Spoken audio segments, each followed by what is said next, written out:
अल्हम्दुलिल्लाहि रब्बिल आलमीन वस्सलातु वस्सलामु अला रसूलिहिल करीम व अला आलिहि व अस्हाबिहि अजमईन अम्मा बाद वअऊज़ु बिल्लाहि मिनश शैतानिर रजीम बिस्मिल्लाहिर रहमानिर रहीम वलक़द यस्सरनल क़ुरआन लिज़्ज़िक्रि फ़हल मिन मुद्दकिर बिस्मिल्लाहिर रहमानिर रहीम रब्बिश्रह ली सदरी वयस्सिर ली अमरी वहलुल उक़दतम मिन लिसानी यफ़क़हू क़ौली।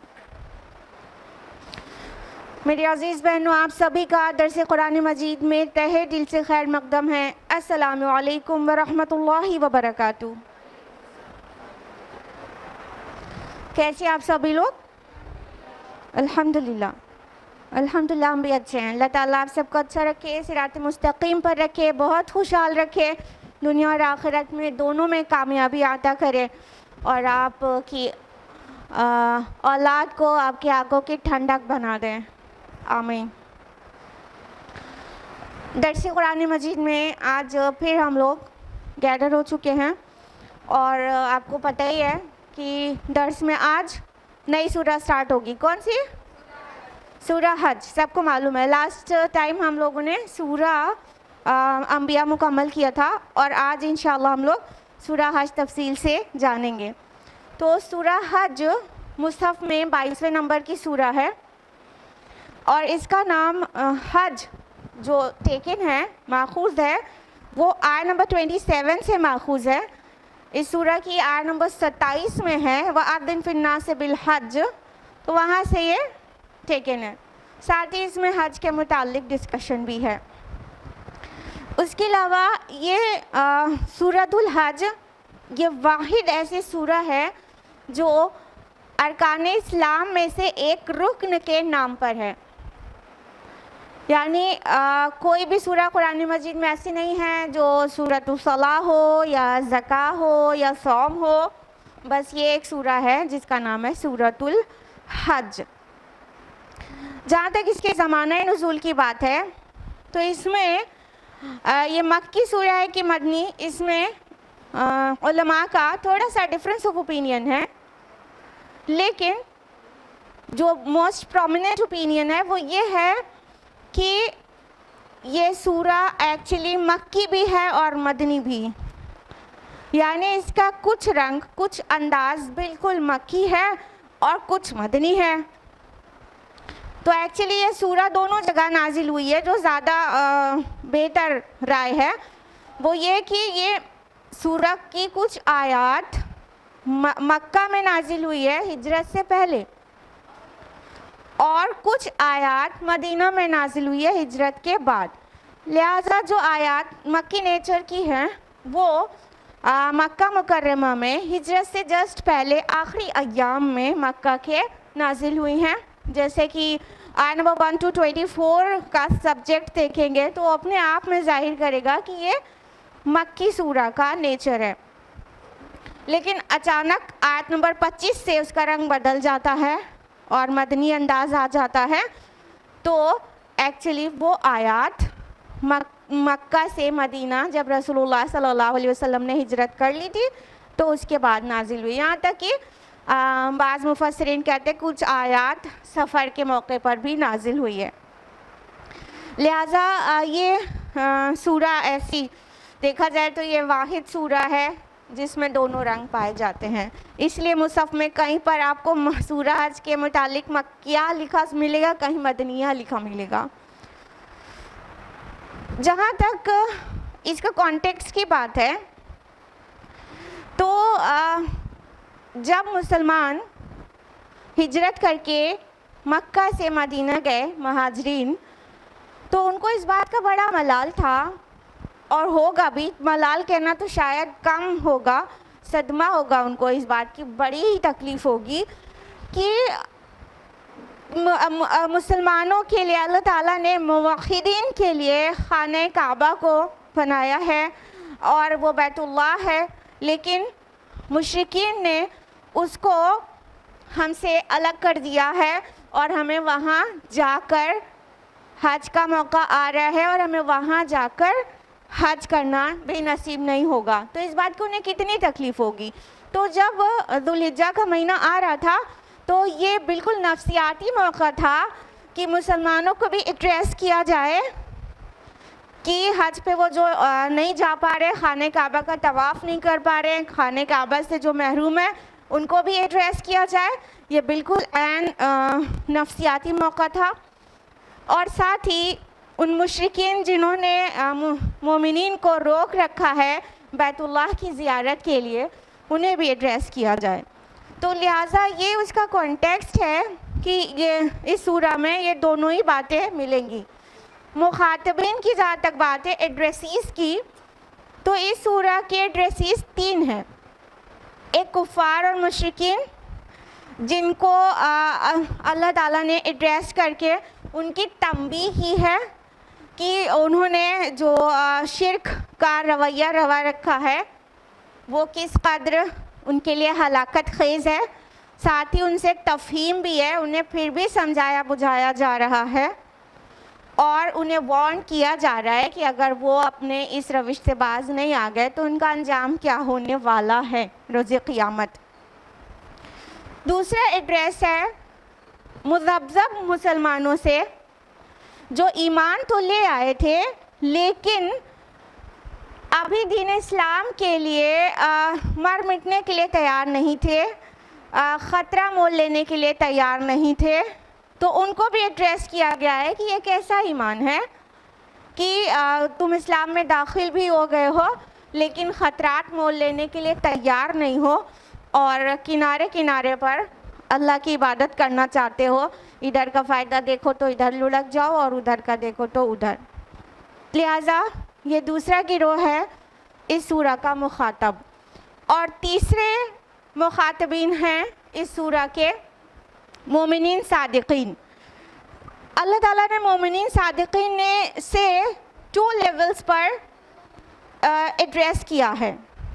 एक जनरल है एड्रेस कि जो मुशरिकीन की तरफ से उन्हें तकलीफ़ पहुंच रही है कि बैतुल्लाह की ज़ियारत वो नहीं कर पा रहे, तवाफ़ नहीं कर पा रहे, हज के लिए नहीं जाने की पोजीशन में हैं, तो उसके मुतालिक है, मस्जिद हराम के मुतालिक।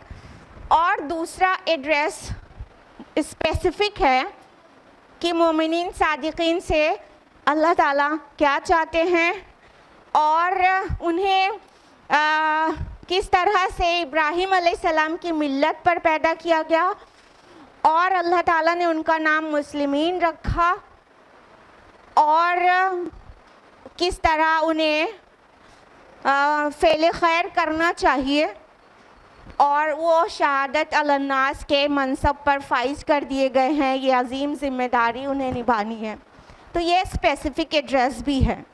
तो तीनों तरह के लोगों से अल्लाह ताला का एड्रेस है इस सूरा में। लिहाजा ये सूरा अपने आप में बहुत ही यूनिक सूरा है। उसके अलावा ये जो सूरा है, सूरा नंबर 22, हम सभी जानते हैं सूरा नंबर 21 इससे पहले थी, वो है सूरा अंबिया। सूरा अंबिया और सूरा हज का क्या रिलेशन है वो भी समझ लीजिए।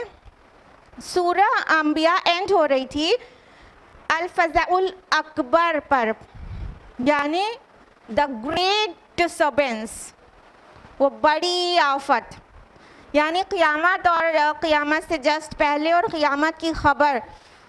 उस कॉन्टेक्स्ट, उस सिनेरियो में वो सूरा एंड होती है और ये सूरा जो है ये एकदम से बिगिन हो जाती है इसी टॉपिक पर, क़ियामत की ख़बर पर। लिहाजा ये सूरा प्रीवियस सूरा से इस तरह से रिलेट करती है।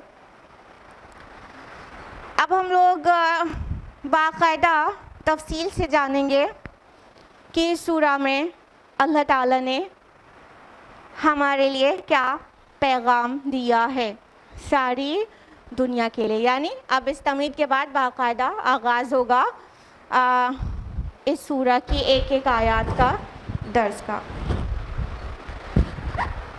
सूरा हज की आयत नंबर 1 है, अऊज़ु बिल्लाहि मिनश शैतानिर रजीम बिस्मिल्लाहिर्रहमानिर्रहीम। लोगों, अपने परवरदिगार से डरो, बिलाशबा क़यामत का ज़लज़ला बहुत ही बड़ी चीज़ है।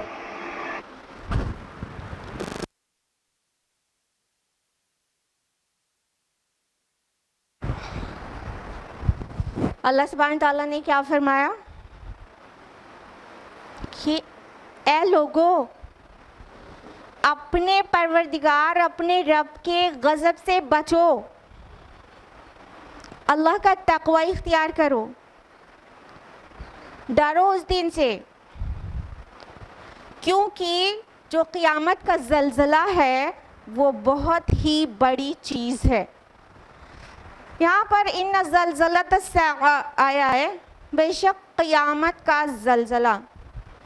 ज़लज़ला लफ्ज़ से आप सभी वाकिफ़ हैं। ज़लज़ला मीन्स होता है अर्थक्वेक, यानी जब ज़मीन हिला दी जाती है तो उसको ज़लज़ला कहते हैं हम सभी ना। तो क़यामत का जो भूचाल होगा, क़यामत की जो हौलनाकी होगी, वो बिगिन कैसे होगी? ज़मीन हिला दी जाएगी। फर्स्ट ऑफ ऑल ये समझना चाहिए कि ज़मीन कैसे हिलेगी और क़यामत की जो एकदम आखिरी निशानियाँ हैं वो कैसे ज़ाहिर होंगी।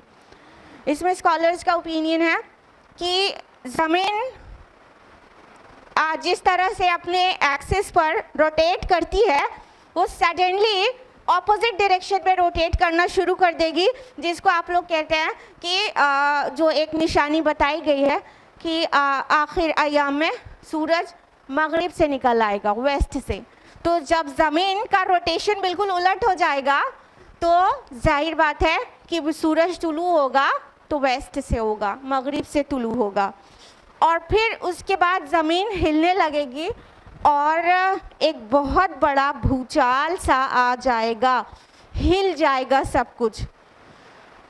मतलब इसका जो रूट है वो है जो अदम इस्तिकामत, यानी स्टेबिलिटी ना रहना, हिल जाना, हिल डुल जाना। तो जब इंसान खड़ा ना रह सके, हिल जाए, अनस्टेबल रहे और ज़मीन पूरी तरह हिलती रहे, तो इंसान पूरी तरह से हिलता रहे, तो वो चल नहीं सकता, वो कदम जमा के खड़ा नहीं रह सकता। तो इस चीज़ को ज़लज़ला कहते हैं कि बिल्कुल शेक कर दिया जाए। तो ये शेक कर दिया जाएगा।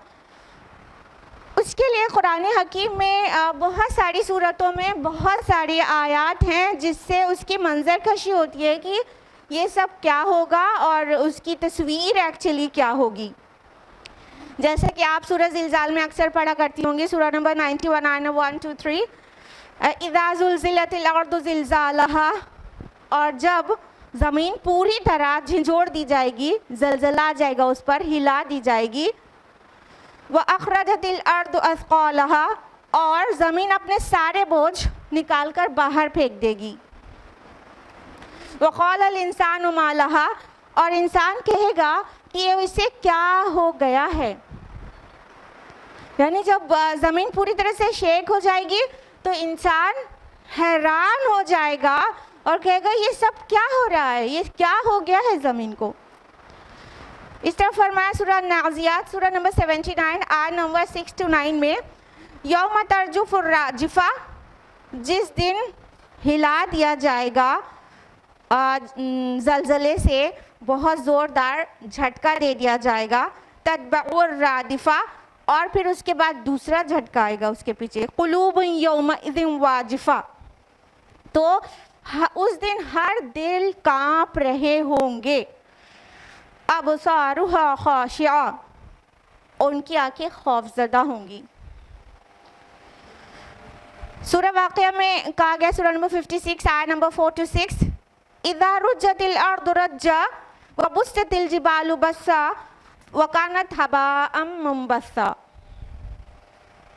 जिस रोज़ ज़मीन झंझोड़ डाली जाएगी और पहाड़ रेज़ा रेज़ा होकर गुबार की तरह उड़ने लगेंगे।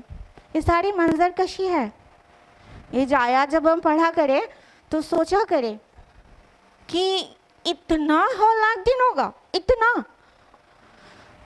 सूरह मुज़्ज़मिल सूरह नंबर 73 आयत नंबर 17 में कहा गया, फ़कैफ़ तत्तक़ून इन कफ़रतुम यौमन यजअलुल विल्दान शीबन इस्समाउ मुनफ़तिरुम बिह, कि अगर तुमने रसूल की नहीं मानी तो कैसे बचोगे उस दिन की आफत से जो बच्चों को बूढ़ा कर देगा और जिसकी शिद्दत से आसमान फटा पड़ता है। और फरमाया सूरह अल-हक़्क़ा सूरह नंबर 69 में, फ़इज़ा नुफ़िक़ फ़िस्सूर नफ़ख़तुन वाहिदा, बस जब सूर में फूंक मारी जाएगी और ज़मीन और पहाड़ एक ही चोट में तोड़ फोड़ डाले जाएंगे तो वो वाक़या अज़ीम पेश आ जाएगा। इसके अलावा भी और डिस्क्रिप्शन है क़यामत का कुरान हकीम में। अल्लाह ताला क्यों कर हमें डिस्क्राइब करते हैं कि रोज़े क़यामत क्या होगा, किस तरह होगा और इतना खौफनाक होगा, क्यों कर होगा, ताकि इंसान के अंदर कुछ तो डर पैदा हो, कुछ संजीदगी पैदा हो। जिस तरह खेल तमाशे में ज़िंदगी गुजर रही है उसके बजाय थोड़ी संजीदगी पैदा हो और वो सीरियस हो जाए और उस अपनी असली अबदी ज़िंदगी के लिए कुछ सामान कर ले। ये जितनी चीज़ डिस्क्राइब की गई है हौलनाकी बस इतनी नहीं होगी, ये तो इतनी बता दी गई है, इससे बहुत ज़्यादा होगी।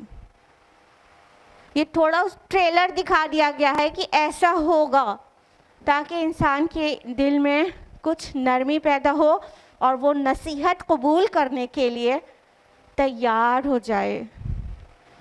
ना से पीछे पीछे भागते रहते हैं गुमराहों के और गुमराह पीठ दिखाकर तुड़ा कर रस्सी भागते रहते हैं और सुनना नहीं चाहते, जैसे लगता है दाई या नासे को उसका अपने फ़ायदे के लिए बुला रहा है उनको।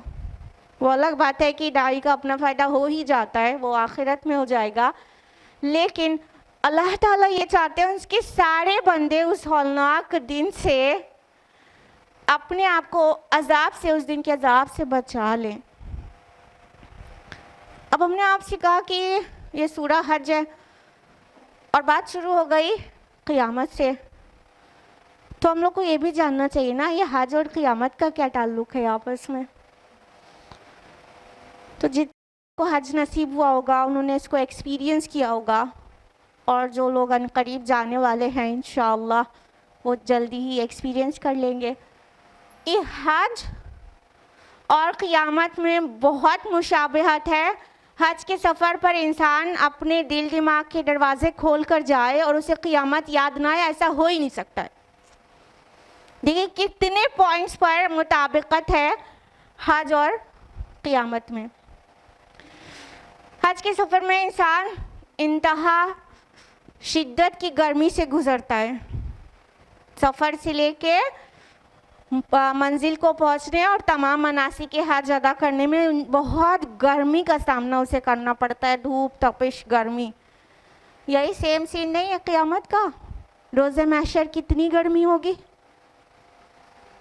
और कितनी तपिश में लोग होंगे, यहाँ तक कि कुछ लोग पसीने पसीने होकर कुछ के पसीना घुटनों तक होगा, कुछ का टखनों तक, कुछ का और ऊपर तक होठों तक भी, डिपेंड करेगा अमाल पर। उसके अलावा जिस तरह हज में एक भीड़ नज़र आती है, इतने लोगों की एक साथ, वो क़यामत की याद दिलाता है मैदान महशर की, कि आदम था क़यामत तक पैदा होने वाले इंसान उस दिन उठाए जाएंगे तो किस कदर भीड़ होगी।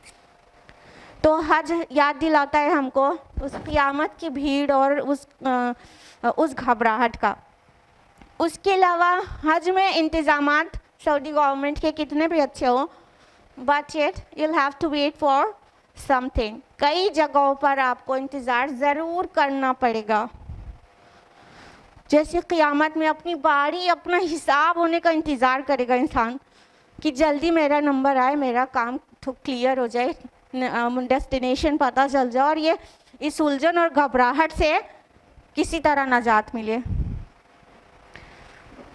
हज में पूरी दुनिया से मुसलमान आते हैं, गोरा हो, काला हो, एशियन हो, अफ्रीकन हो, ऑस्ट्रेलियन हो, सब इकट्ठा होते हैं। और हम सभी जानते हैं कि क़यामत के दिन भी सब के सब उठाए जाएंगे, सब इकट्ठा होंगे, चाहे किस खित्ते से बिलोंग करते हो, कौन सी लैंग्वेज से बिलोंग करते हो, या किस रेस और कास्ट और कलर के, सब उठाए जाएंगे। उसके अलावा हज में बहुत ज़्यादा थकान लाक होती है, स्पेशली कई मनासिक के हज अदा कर लेने के बाद फिर थकान इतनी ज़्यादा बढ़ जाती है, स्पेशली जब अरफात से वापस आकर मुज़दलिफ़ा में ठहरते हैं और रात गुजारते हैं, तो सब ऐसे गिर पड़ के सो जाते हैं जैसे लगता है मुर्दे पड़े हैं, मैयत पड़ी है। और फिर उठते हैं तो खाक आलूद होकर, कोई जिस्म, कोई एहराम ऐसा नहीं होता होगा जिस पर खाक ना पड़ी हो। तो ये बिल्कुल क़यामत का मंज़र सामने ला देता है कि इंसान भी कब्रों से उठेगा, लिबास तो होगा नहीं, मुमकिन है उस मिट्टी से ही कुछ तन ढक जाए। उसके अलावा जब मुज़दलिफ़ा से मिना की तरफ पहली बार रमी जिमार के लिए जाते हैं तो सब एक डायरेक्शन में चलते चले जाते हैं। तो इसी तरह रोज़े क़यामत सब अपनी अपनी कब्रों से निकलकर एक डायरेक्शन में जा रहे होंगे, किसी का डेस्टिनेशन इधर उधर तो होगा नहीं, सबको अल्लाह ताला की तरफ पुकारा जाएगा और फरिश्ते खदेड़ के एक तरफ ले जा रहे होंगे। तो वो एक तरफ ले जाने वाला मंज़र जो है, जाने वाला रमी के लिए, वो कहीं ना कहीं क़यामत का एक मंज़र नज़र के सामने ला देता है। उसके अलावा हज में भी इतनी भीड़ के दरमियान अगर कोई अपने से बिछड़ जाए तो उसको मतलब ढूंढना बहुत मुहाल काम है। क़यामत के दिन भी ऐसे ही हम अपने अपनों को आसानी से नहीं ढूंढ पाएंगे, फ़िक्र रहेगी फलका है, जी जाएगा को पता चल जाए उसका क्या हुआ, लेकिन ढूंढना इतना आसान नहीं होगा। आदम अलैहिस्सलाम से लेके क़यामत तक पैदा होने वाले सारे लोग होंगे। तो लिहाजा हज और क़यामत का भी बहुत बड़ा ताल्लुक़ है। तो अभी जिनको हज नसीब नहीं हुआ है वो जाएंगे, तो अल्लाह वास्ते हर मौके पर क़यामत को भी याद करिएगा, दिल में नरमी पैदा होगी, रिक़्क़त तारी होगी और बहुत अच्छी तरह दुआ कर सकेंगे। तो अल्लाह सुब्हान तआला ये आयत नंबर 1 में क्या फरमा रहे हैं कि बेशक ऐ लोगों अपने रब से डरो, जो क़यामत का ज़लज़ला है वो बहुत ही हौलनाक चीज़ है। मतलब इस बात से आगाह किया जा रहा है कि इससे पहले कि तुम वो दिन देखो, तुम कुछ पेशगी सामान कर लो, कुछ मुंह दिखाने लायक अमाल कर लो, नहीं तो वो दिन बहुत हौलनाक होगा और गुनाहगारों को ही वो दिन देखना होगा। तो ये थी आयत नंबर 1। अब आयत नंबर 2 समाअत फरमाइए। यौम तरौनहा तज़हलु कुल्लु मुर्दिअतिन अम्मा अर्दअत व तज़अ कुल्लु ज़ाति हम्लिन हम्लहा व तरन नास सुकारा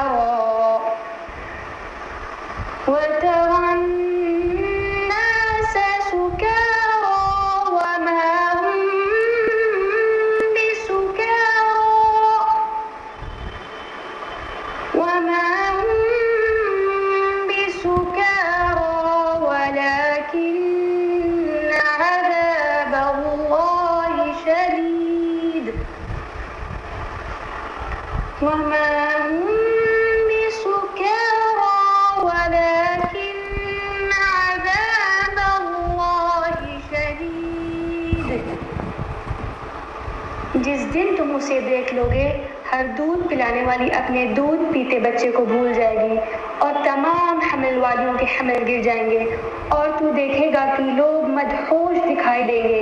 हालांकि दर हकीकत वो मत वाले ना होंगे, लेकिन अल्लाह का अज़ाब बड़ा ही सख्त है।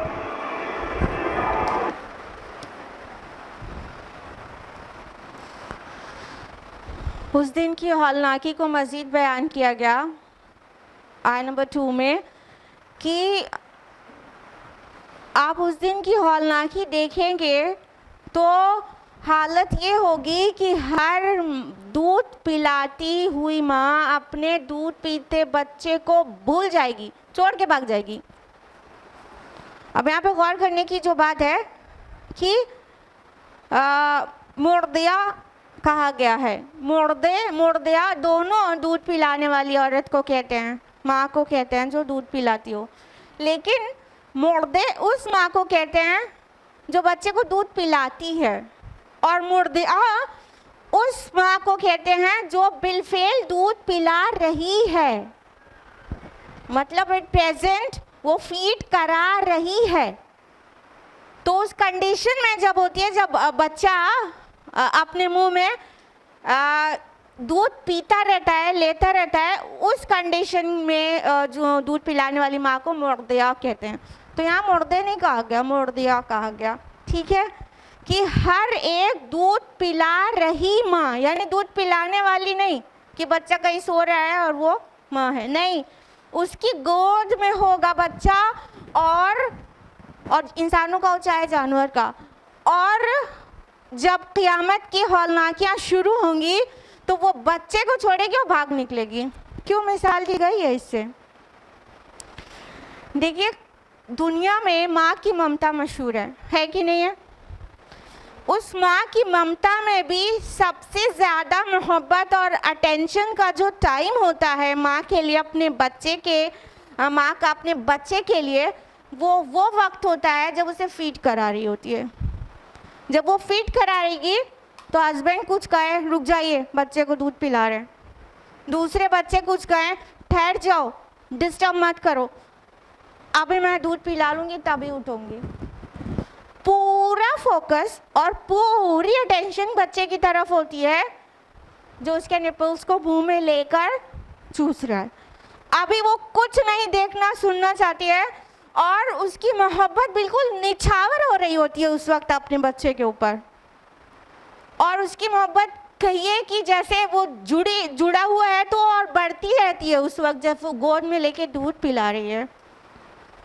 ये सारे मंजर कशी के बाद कहा गया है कि ये क़यामत की हौलनाकी ऐसी ममतामयी माँ, ऐसी मोहब्बत करने वाली और ऐसा अटेंशन, अट्रैक्शन और कनेक्शन, वो कनेक्शन वाला टाइम मेंशन किया गया, वरना खाली माँ भी कह दिया जाए तो बहुत काफ़ी है, लेकिन वो सबसे ज़्यादा माँ बच्चे के बीच कनेक्शन वाला जो टाइम है वो फीड कराने का टाइम, वो कनेक्शन वाले टाइम को डिस्क्राइब किया गया कि ऐसी हौलनाकी होगी क़यामत की कि एक दूध पिला रही माँ को होश नहीं होगा कि बच्चा उसका कहाँ गया, उसका क्या अंजाम हो, उसको छोड़ के भाग निकलेगी, वो अपने को बचाने लगेगी, वो सोचेगी नहीं।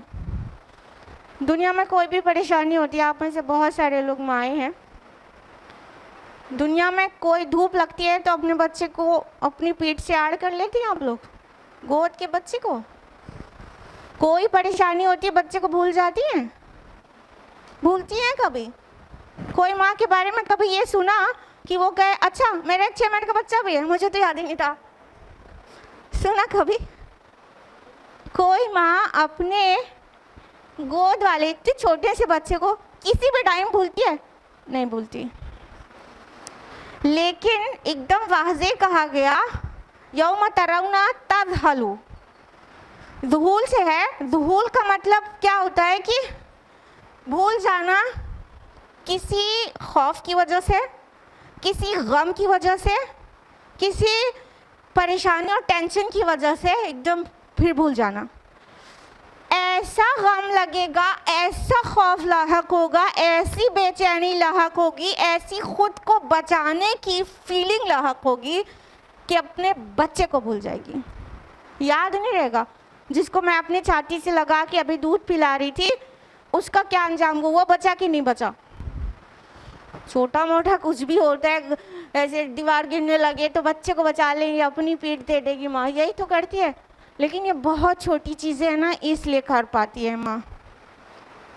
लेकिन क़यामत का ज़लज़ला ऐसी अजीम चीज़ है कि उस दिन नफ्सी नफ्सी, मेरा नफ्स, मेरी जान, बस और कुछ नहीं, माय सोल। हम बच जाएं, सब बाहर में जाएं। यहाँ तक कि क़यामत के, ये तो नफ़क़े अव्वल के बाद की बात है, बाद के जो सीन होंगे वो भी नफ़क़े अव्वल का सीन है ये तो पूरा।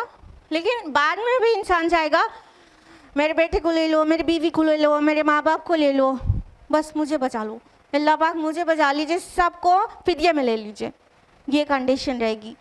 देखिए बात किस तरह आगे बढ़ती है कि आप देखेंगे कि दूध पिला रही माँ अपने दूध पीते हुए बच्चे को भूल जाएगी, और कोई ऐसी औरत और कोई ऐसी फीमेल नहीं होगी जो हामिला हो और उसका हमल ना गिर जाए।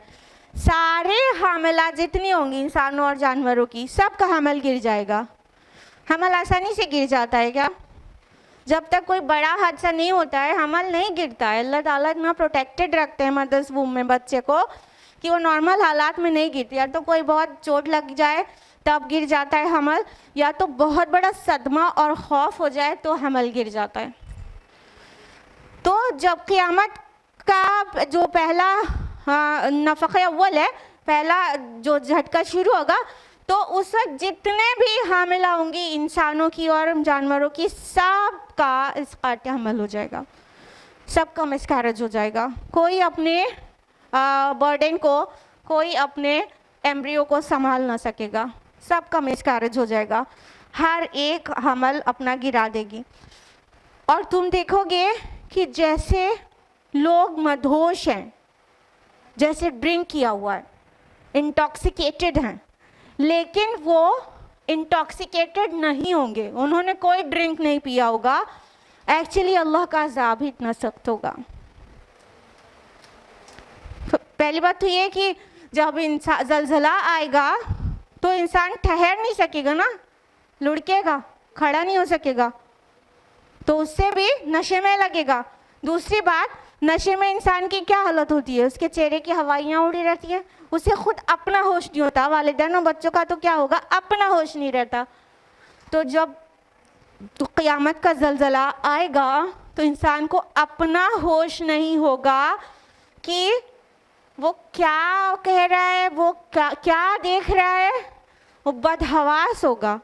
इसलिए एकदम वाज़े कहा गया कि वतरन्ना से सुकारा, और आप देखेंगे जैसे लोग नशे में हो, वह अंतुम वमाहुम बिसुकारा, और वो नशे में नहीं होंगे। उन्होंने कोई ना विस्की पी होगी, ना बियर और ना रम और ना कोई शैम्पेन, कोई भी चीज़ उन्होंने इंटॉक्सिकेशन नहीं किया होगा। लेकिन वो क्या है, वलाकिन अज़ाबल्लाहि शदीद, असल में अल्लाह का अज़ाब ही इतना सख्त है कि वो बदहवास हो जाएंगे।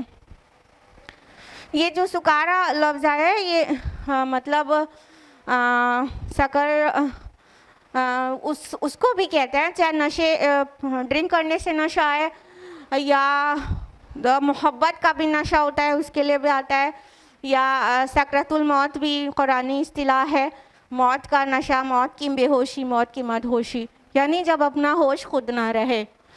लिहाजा वो दिन ऐसा होगा कि इंसान को अपना खुद का होश ना होगा। असल में ना ही उन्होंने कोई नशा किया होगा, ना ही कोई और रीज़न होगा सिवाय इसके कि अल्लाह का अज़ाब देखकर बदहवास हो चुके होंगे।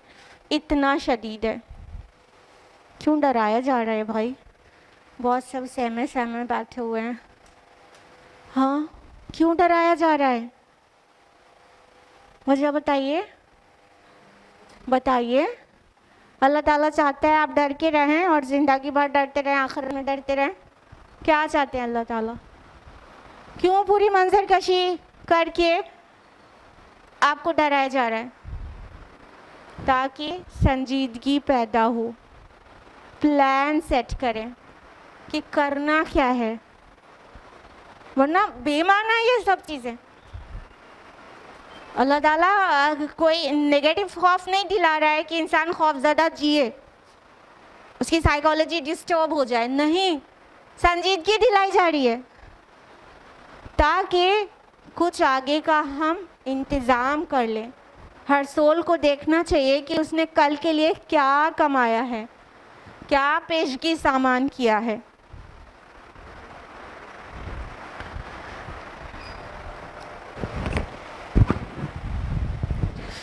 तो ये कि आय नंबर 3 समाप्त फरमाइए।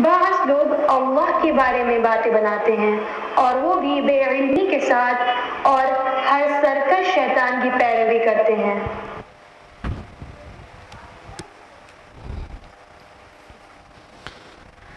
अब क़यामत की मंजर कशी कर कर बताया जा रहा है कि इतने अजीम दिन को भूले हुए हैं और बग़ैर इल्म के साथ, विदाउट नॉलेज, झगड़ा करते हैं अल्लाह के बारे में और क़यामत के बारे में भी झगड़ा करते हैं और हर शैतान सरकश की पैरवी करते हैं। यहाँ शैतानी मरीद आया है, ये शैतानी मरीद यानी सरकश शैतान, कैसे सरकश माना निकलता है इसका, ये मरीद मीम रा दाल से है, मर्द, तो मीम रा दाल उसका रूट है, और अमरद उस शख्स को कहते हैं जिसके दाढ़ी और बाल ना हो, और ऐसे ट्री को कहते हैं, ऐसे दरख्त को कहते हैं जिसके पत्ते फल फूल ना हो, यानी खैर से खाली हो। तो शैतान ऑफ कोर्स खैर से, सारे खैर से खुद तो खाली है ही और चाहता है बाकी इंसान भी, औलाद आदम भी खैर से खाली हो जाए। तो लिहाजा कहा गया कि शैतान मरीज की पैरवी करते हैं और बग़ैर इल्म के झगड़ा करते हैं। किस बात का झगड़ा था कुफ़ार मक्का को? असल में अल्लाह ताला के वजूद और उसकी हस्ती के नाम पर झगड़ा नहीं था।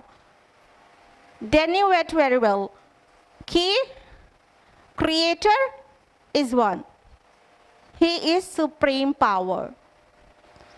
वो जानते थे, अल्लाह नाम से जानते थे। उनको झगड़ा अल्लाह ताला की हस्ती और वजूद का नहीं था, उनको झगड़ा था अल्लाह ताला के इख्तियारात और हुकूक का। यानी कि वो ये नहीं कहते थे कि गॉड है ही नहीं, अल्लाह है ही नहीं और ये सब अपने से चल रहा है, ये तो एथियस्ट कहते हैं, लेकिन वो नहीं कहते थे। उनको इख्तियारात का झगड़ा था कि उनको प्रॉब्लम ये थी कि उनको दोबारा वो अल्लाह ताला फिर से पैदा फरमा देगा और वो हिसाब और किताब लेने पर कादिर है, मुर्दों को जिंदा कर लेने पर कादिर है। उनको इस बात का झगड़ा था। तो बगैर इल्म के रसूल से झगड़ा करते हैं कि तुम कहते हो वो दिन आएगा और क़यामत का दिन तो कब आएगा, और तुम कहते हो कि तुम सब मर जाओगे और फिर उठाए जाओगे, तो ज़रा हमारे जो आबा अजदाद हैं इनकी हड्डियाँ चूरा चूरा हो गई हैं, ज़रा इनको रिवाइव करके दिखाओ। ये तरह तरह से रिडिक्यूल करना रसूलुल्लाह सल्लल्लाहु अलैहि वसल्लम को जब वो क़यामत और आखिरत की खबर दे, तो वो इसी झगड़े पर था। तो अल्लाह ताला इंतहाई नाराज़ होकर कह रहे हैं कि वो बग़ैर इल्म के झगड़ते हैं। उनको पता नहीं है इस बात के लिए कि अल्लाह ताला इस चीज़ पर बिल्कुल ही कादिर है कि वो उनको रिवाइव कर दे और उन्हें रिजरेक्ट करके उनका हिसाब व किताब ले ले। तो ये झगड़ा बगैर इल्म के इस तरह किया जाता है। अब तो अल्लाह की हस्ती पर भी झगड़ा है, जिदाल इस बात पर भी है कि कोई क्रिएटर भी है। अब तो नेचुरलिज्म, एग्जिस्टेंशियलिज्म और न जाने कौन कौन सी फिलॉसफीज़ आ गई हैं। ये सब नेचर है, अपने आप चल रहा है, कोई चला नहीं रहा है, ये सब हो रहा है। जो सिस्टम से चल रहा है ये थ्योरी ऑफ प्रोबेबिलिटी की नज़र किया जाता है, वगैरह वगैरह। अब तो इस बात पर भी झगड़ा है कि गॉड एग्जिस्ट। अब तो इस बात पे भी झगड़ा है, लंबे लंबे झगड़े हैं। और अल्लाह ताला की वजूद, हस्ती और उसकी कार फरमाई, इन सभी चीज़ों में ये सब अपने आप चल रहा है। अल्लाहु अकबर, अल्लाहु अकबर।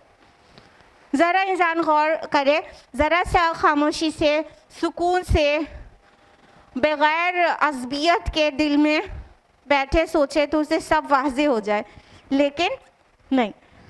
तो ये जो लोग झगड़ते हैं ना, ये शैतानी मरीद की पैरवी कर रहे हैं। और ये शैतान खाली जिन्नों में से नहीं होते हैं, और किस में से भी होते हैं? इंसानों में से भी होते हैं। ये जो कुफ्र और के जो ठेकेदार हैं, सरदार हैं गुनाहों के, ये वो भी होते हैं, इंसानों में से भी होते हैं। तो उनकी पैरवी करते हैं ये लोग जो कहते हैं कि क़यामत आएगी, अल्लाह ताला इस चीज़ पर कादिर है। कैसे? तो ये शैतान की पैरवी करने वाले लोग हैं। आप देखिए, अल्लाह क़यामत और दीन के नाम पर वाक़ईतन हर जगह झगड़ा है। कुछ इन्वर्टेड कॉमर्स रोशन ख्याल लोग जब किसी भी रिलीजन से उनका ताल्लुक़ होता है, वो कोई भी रिलीजन से ताल्लुक़ रखे, उनके अच्छे बिजनेस टर्म्स होते हैं, अच्छी फ्रेंडशिप होती है, अच्छी नेबरहुड होती है, सब कुछ अच्छा होता है और बहुत अच्छी तरह से चला पा रहे होते हैं उसको, यानी वो रिश्ते को अच्छे से मैनेज कर पा रहे होते हैं। फिर कोई दीन की बात आ जाती है तो कहते हैं ऐसा, ये सब बात मत किया करो, रिलीजन को बीच में लाया ही मत करो। ये रिलीजन हमेशा ही झगड़ा डालता है, ये लोगों में इख्तिलाफ पैदा करता है और लोगों को अलग कर देता है। ये जो मजहबी लोग हैं ना, ये झगड़े का ही जो है वो मीडियम है। तो ये मजहब की बात ही मत किया करो, दीन हमेशा झगड़ा डालता है। अल्लाहु अकबर। दीन तो सिखाते हैं कैसे पीसफुली को एग्जिस्ट करना है, लेकिन ये शैतान की पैरवी करने वाले लोग हैं। घर में भी देखिए, बेटी है, बेटा है या कोई भी दीन पर चलना शुरू हो गया। अब रोशन ख्याल माँ बाप लोग सबसे ज़्यादा दीन के नाम पे झगड़ा करते हैं अपने बच्चों से। तुम तो ऐसी हो गई हो, तुम तो ऐसी हो गई हो, तुम सनकी हो, तुम पागल हो, इतना भी दीन में एंग्रॉस्ड मत हो, तुम्हारे डेवलपमेंट सफ़र करेगा, तुम्हारे जो तुम्हारे कामयाबी है वो सफ़र करेगी। दीन के नाम पे झगड़ा, घर के अंदर भी। फिर मुख्तलिफ अकायद होते हैं, उसमें झगड़ा। मतलब हमारा दीन झगड़ा डालने के लिए आया था क्या? माज़ल्लाह सुम्मा सुम्मा माज़ल्लाह। हमारा दीन झगड़ा निपटाने के लिए आया है। हमारा दीन पीसफुली किस तरह एग्जिस्ट करना है ये सिखाता है। ये हमारा अंदाज़ फ़िक्र है कि हम कहें दीन झगड़ा डालता है। दीन तो झगड़े को सब निपटा देता है, सारे झगड़े को सॉल्व कर देता है। जो पूरी शरीयत है, पूरा कुरान है, वो उसकी ना जाने कितनी आयत उखुव्वत पे बात करती हैं, भाईचारे पे, यूनिवर्सल ब्रदरहुड पे बात करती हैं। लेकिन हम झगड़ा करते हैं और बग़ैर इल्म के झगड़ा करते हैं। इल्म असल वो इल्म है ना कि जो आसमानी वही के ज़रिए आए, और भी इल्म के ज़राए हैं, वो सभी रिलायबल हैं, लेकिन जो मोस्ट ऑथेंटिक नॉलेज है वो है इल्मुल वही, जो अल्लाह ताला खुद भेज दे फरिश्ते के ज़रिए रसूलों पर, वो इल्मुल वही जिसके पास हो तो फिर वो झगड़ा थोड़ी करेगा। और सही वाला इल्म हो, हम जानते हैं कि दीनदार कहलाने वाले लोग भी खूब अच्छी तरह झगड़ा करते हैं। I don't know, I am aware of it. लेकिन जो सही दीन जानते हैं, ठीक से दीन को समझते हैं, वो झगड़ा एक्चुअली नहीं करते हैं। वो झूठे दीनदारों से बड़े सोसाइटी में डिस्टर्बेंसेस हैं। I don't know. तो ये क्या है? शैतान की पैरवी करने वाले लोग हैं।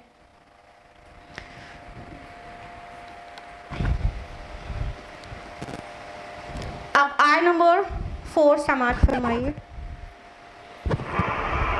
कुतिबा अलैहि अन्नहु मन तवल्लाहु फअन्नहु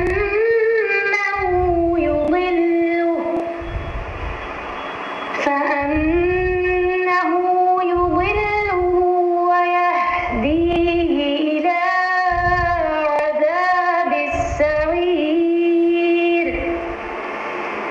जिस पर क़ज़ा इलाही लिख दी गई है कि जो कोई उसकी रफ़ाक़त करेगा वो उसे गुमराह कर देगा और उसे आग के अज़ाब की तरफ ले जाएगा।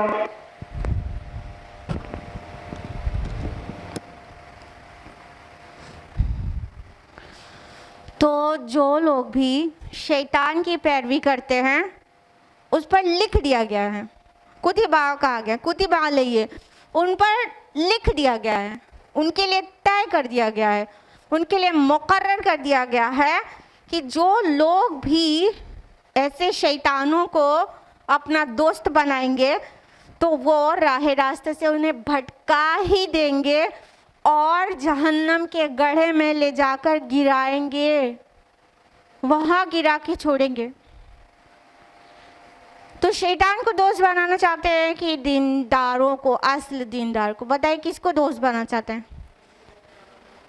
इंसान और कुरान सुन्नत का पाबंद। हाँ, शैतान को नहीं ना। लेकिन हमारी दोस्ती शैतान से तो बड़ी जल्दी हो जाती है।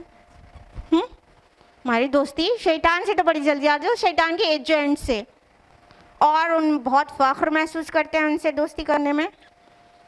मिसाल के तौर पर जो जितने आजकल जिनको सेलिब्रिटीज़ कहते हैं, मुझे कहने का दिल ही नहीं करता मगर हम कह रहे हैं, जिनको लोग सेलिब्रिटीज़ कहते हैं, वो फिल्म स्टार्स, और वो घिन के साथ कह रहे हैं, ठीक है, और वो नाचने गाने वाले लोग, उनको सेलिब्रिटीज़ कहते हैं। उनसे दूर का भी कोई ताल्लुक़ हो तो सबसे पहले बताएंगे मुलाकात के बाद, मेरी तो फला फला फला से इतने अच्छे डाल, अरे वो तो हमारे फला हैं। उनसे दोस्ती होना और उसे दूसरों को बताने अपना फ़ख्र महसूस करते हैं। बस नाम होना चाहिए सामने वाले का, चाहे वो शैतान हो चाहे शैतान का एजेंट हो, बस नाम होना चाहिए उसका सोसाइटी में। जिसका नाम है उसको हम उसकी रफ़ाक़त पसंद करते हैं। वो अपनी पार्टी में बुला ले तो फिर साल का सबसे खुशनसीब दिन हुआ हमारे लिए। हाँ, कौन सा दिन? जिस दिन कोई नाचने गाने वाला अपनी पार्टी में बुला ले, अल्लाह अकबर। तो हम बुरों की दोस्ती तो बहुत जल्दी इख्तियार कर लेते हैं, ज़ुबान से कहने सुनने में अजीब लगता है, शैतान की दोस्ती नहीं, हम पसंद नहीं करते। लेकिन शैतान और शैतान के एजेंट और वो शैतान की जो तालीमात थी वो जिनके अंदर है, उनसे तो हम बड़े शौक़ से दोस्ती करते हैं और बड़ा निभाते हैं और फ़ख्र से बताते हैं मेरे वे फला तो मेरे दोस्त है। तो असल में वाक़अतन अगर ऐसे लोगों से दिली मोहब्बत रखी जाए और दोस्ती रखी जाए तो वो भटका ही देंगे राह रास्ते और गिरा देंगे जहन्नम में ले जाकर। ऐसी दोस्ती नहीं होनी चाहिए और ऐसी दोस्ती का शौक़ रखना भी नहीं चाहिए, बल्कि दोस्त हमेशा अच्छे नेक दीनदार चुनना चाहिए। अल्लाह के नबी सल्लल्लाहु अलैहि वसल्लम की हदीस है ना, बहुत प्यारी सी, बुखारी की है कि साथी की, एक अच्छे साथी की मिसाल ऐसी है जैसे कि कोई मुश्क बेचने वाला, तो उसके पास बैठेगा चाहे उससे कुछ खरीदे या ना खरीदे, खुशबू तो ले ही लेगा। और बुरे साथी की मिसाल ऐसी है कि जैसे कोई लोहार जो अपनी भट्टी पर है, तो वहाँ बैठेगा, उसका साथ इख्तियार करेगा, तो चाहे भट्टी तेरे कपड़ों को जलाए या ना जलाए, लेकिन उसकी महक और उसकी चिंगारी तो कुछ ना कुछ लगेगी। तो जब गुड कंपनी में होता है इंसान, तो उसकी दोस्त की अच्छी बातें भी सामने वाले के अंदर आके रहती है, काफ़ी बदलने लगता है। अच्छी दोस्ती इख्तियार करके इंसान, यानी गुड चेंजेस आने लगते हैं उसके अंदर। लेकिन अगर कोई बुरी दोस्ती, बुरा साथ इख्तियार करता है, तो कुछ ना कुछ पहले के मुकाबले भटक ही जाता है, बेराह रवी इख्तियार कर लेता है। वो हर वक्त वो कहने वाले लोग, अरे चलो यार इतना तो चलता है, चलाते चलाते न जाने क्या क्या चलता हो जाता है, हाँ, फिर सिराते मुस्तकीम से चलते हो जाते हैं। तो जो साथ इख्तियार करे ना, उसको छान फटक कर, देख कर, समझ कर इख्तियार करें कि वो अच्छा है कि नहीं, क्योंकि वो आपको अफेक्ट करेगा ज़रूर, इन्फ्लुएंस करेगा ज़रूर। गुड चेंजेस भी आएंगे ही आएंगे अगर नेक है, और बुरे चेंजेस भी आ सकते हैं अगर साथी बुरा है। या तो आपके अंदर इतनी इम्यूनिटी हो, इतनी ईमानी इम्यूनिटी कि बुरों के साथ भी रहें, तो उन्हें सिखा के लौटें, उन्हें कुछ सिखा दें, उनका रंग अपने ऊपर नहीं चढ़ाएं, अपना रंग उनके ऊपर चढ़ा के लौटें। तब तो बात है कि ऐसे से मिलते हैं। लेकिन दिली दोस्ती तो दीनदारों से, दिली दोस्ती तो अल्लाह वालों से। सिबगत अल्लाह वमन अहसनु मिनल्लाहि सिबगा। अल्लाह का रंग इख्तियार करो, अल्लाह के रंग से अच्छा किसका रंग है?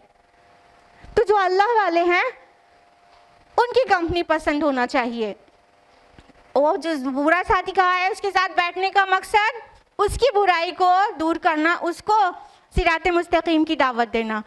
लेकिन दिली दोस्ती सिर्फ अच्छे साथी से, क्योंकि आखिरत में आप सबको मालूम हुई नहीं ये बात, आखिरत में जो अंजाम होगा वो उनके साथ होगा जिससे दिल मिले हुए थे, जिससे दिली मोहब्बतें थीं, उसके साथ इंसान उठाया जाएगा।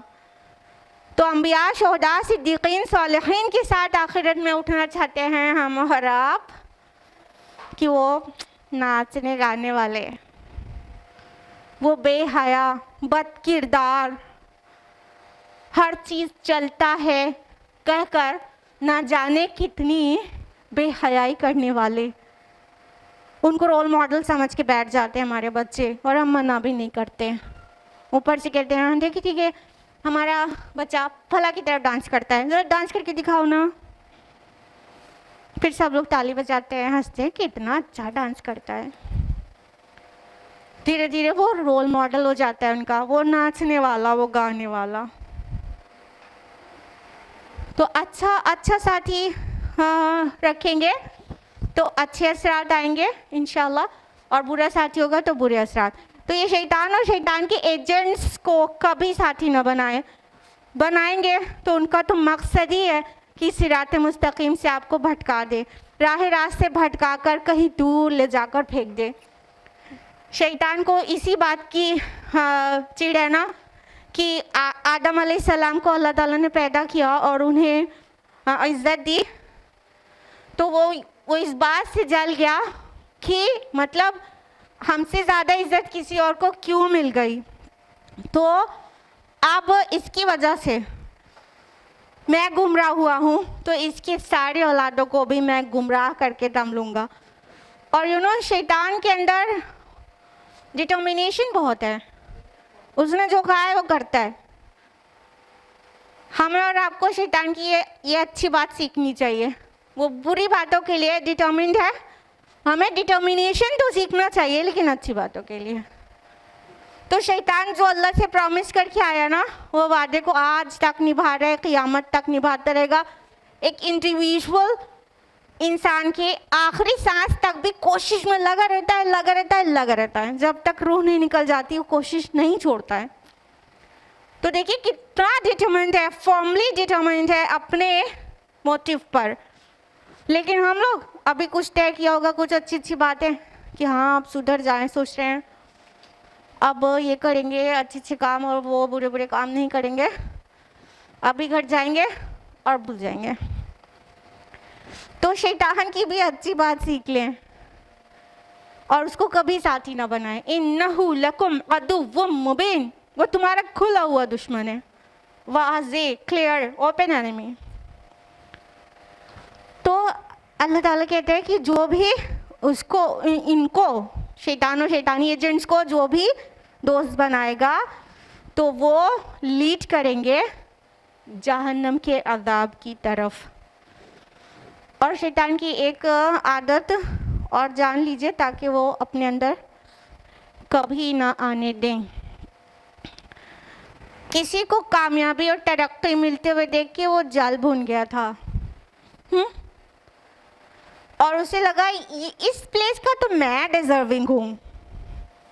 क्या हमारे और आपके दरमियान सोसाइटी में ऐसे लोग नहीं हैं जो किसी को कामयाबी मिलते हुए देख के उनको ऐसा लगता है कि मैं तो उससे ज़्यादा इंटेलिजेंट हूँ, मुझे तो उससे ज़्यादा नॉलेज है, मैं तो ये मैं तो वो, उसको कैसे चुन लिया गया, उसका सिलेक्शन कैसे हो गया, मेरा कैसे नहीं। और बस यही बात उसको उससे अदावत कर लेने के लिए काफ़ी हो जाती है। ऐसे लोग हैं, किसी को इज्जत मिलते हुए देख के उनसे देखा नहीं जाता है और वो अपने को वहाँ एक्सपेक्ट कर रहे होते हैं ये मेरा हक था, लेकिन वो ख्याली हक था। अपने ख्याल में उन्होंने सोचा था कि मेरी तरक्की होकर हम यहाँ पे पहुँच जाएंगे और कोई और पहुँच गया वहाँ पर, तो बस हसद करने लगे। तो ये हसद भी वो शैतान का काम है जो इंसानों में डालता है और इसका उसका एक टूल है। तो वो सिखा देता है इंसानों को तो ताकि वो भी हसद करें और जैसे वो मरदूद हो गया बाकी औलाद आदम भी मरदूद हो जाए, अल्लाह न करे। तो ये था आज का दर्स। 4 आयत हो पाई हैं। अल्लाह ताला से दुआ है कि हम सभी को कुरान मजीद पढ़ने, समझने, गौर फ़िक्र करने, अमल करने की तौफ़ीक़ अता फ़रमाए। अल्लाह ताला हमको क़यामत की हौलनाकी और आखिरत के अज़ाब से बचा ले। अल्लाह ताला हम सबको अंबिया, शुहदा, सिद्दीक़ीन और सालिहीन की जमात में आखिरत में रिज़रेक्ट करे। आमीन। व आखिर दावाना अनिल हम्दुलिल्लाहि रब्बिल आलमीन। वस्सलामु अलैकुम व रहमतुल्लाहि व बरकातुहू।